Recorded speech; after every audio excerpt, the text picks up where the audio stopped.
Let's talk about all things Raiders. And that's Jon Gruden saying today that no news on Antonio Brown is no news. He hasn't practiced yet. And that, to me, is a gigantic deal. The Raiders need Antonio Brown on the field. I loved the trade. I loved the contract. At the end in Pittsburgh and then forcing the deal, he was a Hall of Fame clown. But make no mistake, we're talking about a first ballot Hall of Famer with an unbelievable work ethic who does incredibly special things. You look at the rankings right there, and I think that Antonio Brown is everything because Gruden knows this. If you have Antonio Brown, all systems go. That means the offense that Gruden wants to run, it's going to dominate. That means Antonio Brown is going to be highly motivated. He's going to be one of the top 2 wide receivers in the NFL. He hasn't practiced not once this entire preseason. That's kind of a huge deal. And remember, he had that Instagram picture of his feet, and he's seeing a foot specialist. That's not good. That's not ideal. And you could tell from that soundbite, Gruden being cryptic, Gruden's annoyed. Like I said, no news is no news, and that's not good news for the Raiders. Antonio Brown is only everything when it comes to Raiders football this year and beyond. Now, Jon Gruden is back coaching, and honestly, I'm thrilled. Jon Gruden is great for football. He really is. Now, last year was just a disaster, and every level, in every way. I mean, the Khalil Mack trade, that's going to go down in history as one of the worst trades ever in the NFL, in sports. To trade someone like Khalil Mack in his prime, that's as bad as it gets. But look, Chucky is obviously entertaining. He's going to be on full display on Hard Knocks tonight. I can't wait for the Gruden speeches. I can't wait for him to be mic'd up. You know, you're going to see the alarm clock, Gruden getting in. You know, he's going to be there waking up at 3, getting into the office at 4, yelling at everyone at 5. Count how many times tonight you see a clock in the Raider facility. I'm telling you, that's going to be great television tonight. Gruden always entertaining. That offense needs to hum and tick, and I think as long as Brown is healthy, that will be the case. Now, Derek Carr has had his ups and his downs as a pro. But let me tell you something, and this all ties in here. Derek Carr going to take the next step. You know, a few years ago, I voted Derek Carr for MVP. And since then, Derek Carr has dealt with injuries. Derek Carr has dealt with chaos around him. Derek Carr and Jon Gruden clearly were not on the same page last year.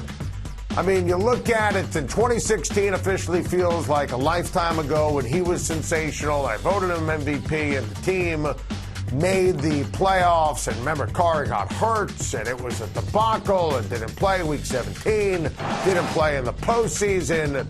But I think that's, right now, is Derek Carr's time to shine. I truly believe that. But he needs Brown. And I do think that the weapons are there for Carr to be successful. And remember, he told me on my SiriusXM radio show that it's garbage, it's nonsense in terms of not being on the same page as Gruden. And they talk literally every day. Listen, if Brown's healthy, let's operate into that blanket for assumption for a second, okay? I think Derek Carr is going to be a top 10 quarterback this year. You have Brown, you have Ty Williams, you have Trent Brown. Forget the contract. That's a major improvement on the offensive line. They drafted Josh Jacobs, which is brilliant, for balance on offense, to run the ball. That's all going to help Derek Carr. Listen, there's no doubt that this is a pressure-packed, pressurized situation. And I know Carr bought a house in Vegas, and he's on the same street in Vegas for next year as Jon Gruden. You know, it's going to make for some great neighborhood barbecues. That's going to be wildly entertaining. Listen, Derek Carr is not safe for next season. I love Derek Carr, I think, more than Jon Gruden does. So this is only everything for Carr. Hopefully Brown is healthy, because I believe Derek Carr is absolutely ready to deliver the goods. and most importantly, and why we're doing a segment on the Raiders. Hard Knocks tonight. I can't wait for Hard Knocks. Listen, HBO, NFL Films, they do such an amazing job when it comes to this show. I am obsessed with it. I love all the behind-the-scenes access. You know, Derek Carr, I think, is going to shine. Mike Mayock is going to be a star. I think that you're going to see Josh Jacobs, and he's got a great story. He's going to be a star. Trent Brown has a great personality. But my favorite storyline for Hard Knocks tonight, Nathan Peterman. Nathan Peterman. That's Nathan Peterman. Nathan Peterman is offensive to the senses. And you had Jon Gruden, who loved him during the draft process when Gruden was on ESPN. And he said last week, Peterman's grown on him. I have to assume like a fungus? I mean, I want you to stare at this board.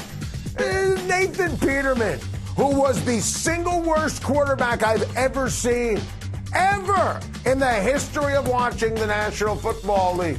How is this guy the apple of Gruden's eye?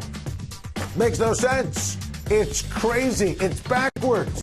Nathan Peterman derailed the Buffalo Bills whenever he was under center.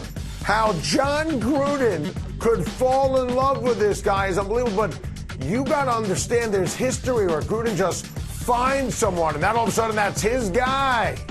I can't wait to see this interaction tonight. Nathan Peterman. I told you when the Bills cut him, he wasn't even going to be in the league. And he wasn't forever, which is crazy considering he was a starting quarterback at the beginning of last year. Why in the world does Jon Gruden like Nathan Peterman? It makes no sense. He throws to the wrong team. That's all he does. That's my personal favorite storyline for Hard Knocks tonight. I'm glad we talked it out. And by the way, the Raiders, they're going to be pretty good this year.